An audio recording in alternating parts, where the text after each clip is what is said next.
오늘 말씀은 사무엘상서 13장 1절에서 12절까지의 말씀입니다. 오늘 말씀은 사울이 이제 이스라엘의 왕으로 공식 취임을 한 그 이후 그의 통치에 대한 첫 번째 기록입니다. 이스라엘 백성이 그토록 원했듯이 사울은 왕으로서 이스라엘 앞에서 이스라엘을 위해서 싸웁니다.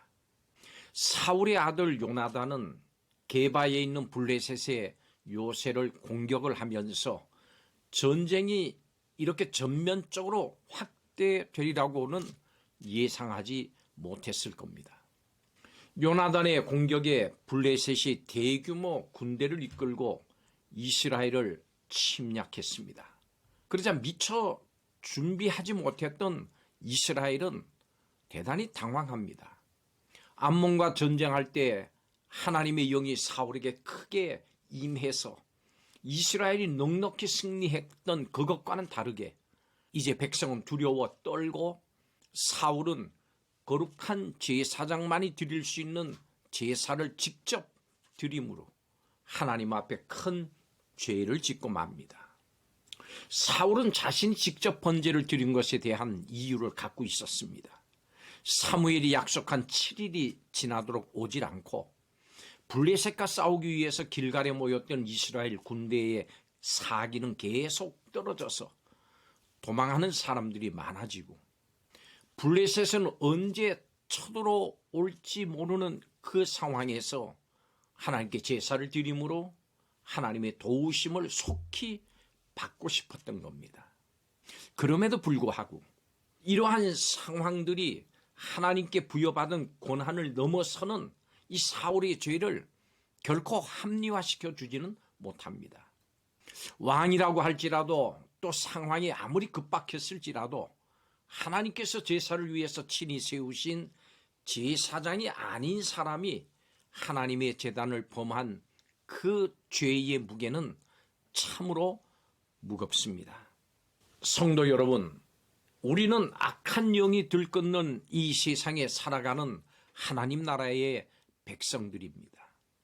그렇기 때문에 이스라엘 백성이 끊임없이 블레셋의 위협을 받는 그 가나안 땅에서 행한 전쟁을 생각해야 합니다.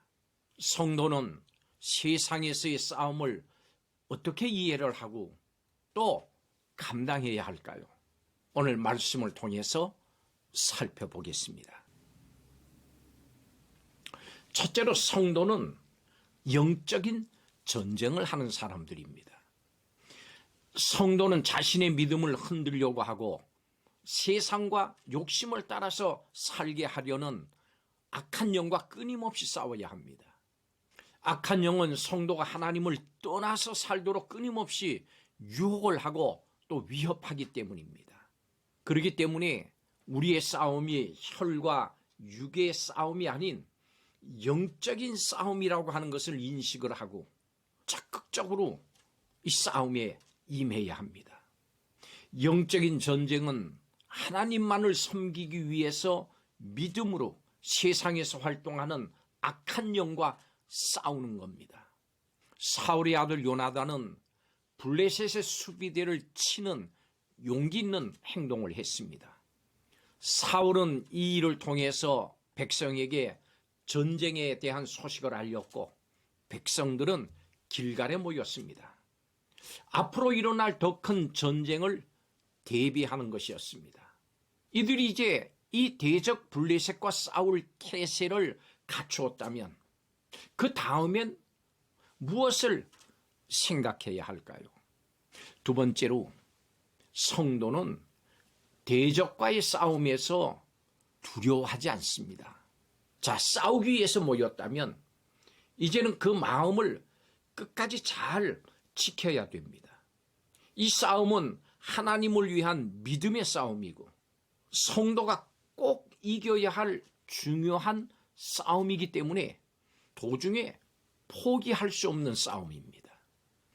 그런데 이스라엘 백성은 전쟁터에 나온 적군의 그 규모와 전력에 압도가 돼서 이 마음을 잃어버리고 말았습니다. 이스라엘은 자신들보다 더 많은 병력을 보고는 숨고 또 떨었습니다.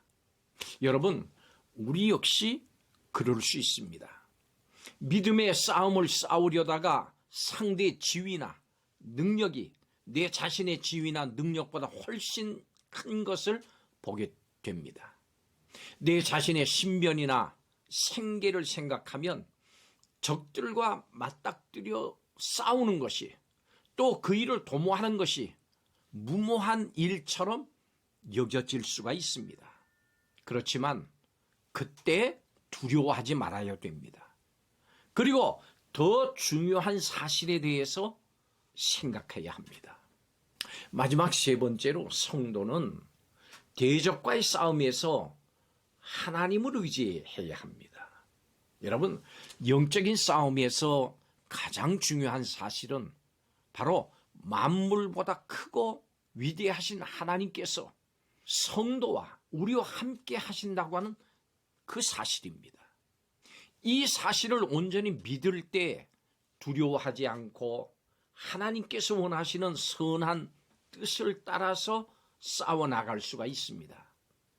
만약 하나님께서 함께 하신다는 이 사실을 믿고 확신하지 못하면 이스라엘 백성처럼 우리도 싸움을 포기를 하거나 사울처럼 자신의 방식대로 조급하게 문제를 풀어나가서 결국은 낭패할 수가 있습니다.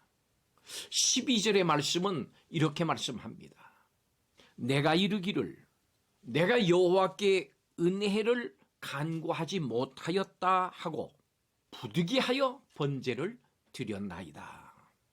자, 이 부분을 좀 더 말씀드리겠습니다. 사울이 왕이 된 지 2년 됐을 때 이 비극이 일어났습니다.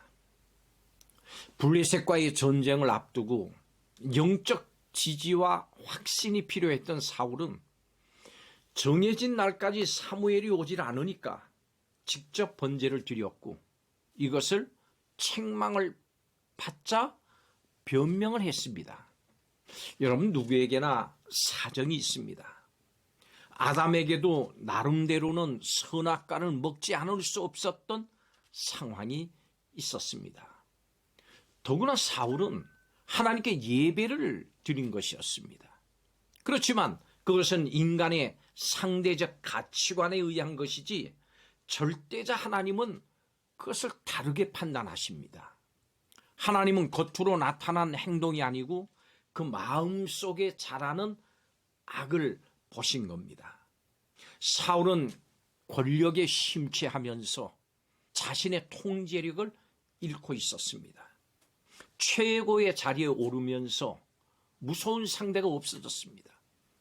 오르막길에 올랐던 사울은 벌써 내리막길에 들어서고 있었던 겁니다. 사울은 블레셋과의 싸움에서 겁을 먹고 흩어지는 그 백성과 자신을 치러 오는 블레셋 군대를 보면서 마음이 흔들렸습니다. 믿음이 흔들렸습니다. 그래서 사무엘을 기다리라고 하는 하나님의 명령에 순종하지 않고 조급하게 제사장 사무엘이 해야 할 일을 자신이 처리를 했습니다. 성도 여러분, 성도의 영적인 싸움은 여러분 자신만의 싸움이 아니라 하나님의 싸움이라고 하는 것을 명심하십시오. 그래서 싸움의 그 방법까지도 하나님께서 원하시는 대로 행해야 싸움에서 승리할 수 있습니다. 하나님의 방법을 따르기 위해서는 때로 오랜 시간 인내가 필요할 때가 있습니다. 영적 싸움에서 어떤 환경에 처할지라도 하나님의 뜻과 그 방법에 대한 믿음과 확신을 가지고 순종하면서 싸움에 임하십시오. 그러면 우리의 싸움은 승리가 보장된 싸움입니다. 우리는 반드시 이깁니다. 말씀을 마칩니다. 성도는 영적인 싸움에 민감해야 합니다. 성도는 담대하게 영적 싸움에 임해야 합니다. 성도는 하나님과 함께 싸워야 합니다. 성도는 하나님의 뜻을 따라 살기 위해서 이 영적인 싸움을 멈출 수가 없습니다. 때론 두려움이 몰려오는 순간이 있을지라도 그럴수록 더 하나님을 의지하고 믿음과 확신으로 영적인 싸움을 감당해야 합니다. 겁먹지 마십시오. 담대하십시오. 우리 왕 주님께서 세상을 이기셨습니다. 그러므로 우리도 이깁니다. 기도하겠습니다. 우리가 믿음의 선한 싸움을 싸워야 함을 믿습니다. 우리의 영적인 싸움에서 대적을 두려워하지 말고 전능하신 하나님만을 의지하게 하여 주옵소서. 어떤 환경에서도 끝까지 하나님의 뜻을 붙잡고 하나님께서 이루실 승리와 구원을 바라보게 하여 주시옵소서. 영적 싸움에서 승리를 주시는 예수님의 이름으로 기도하옵나이다. 아멘.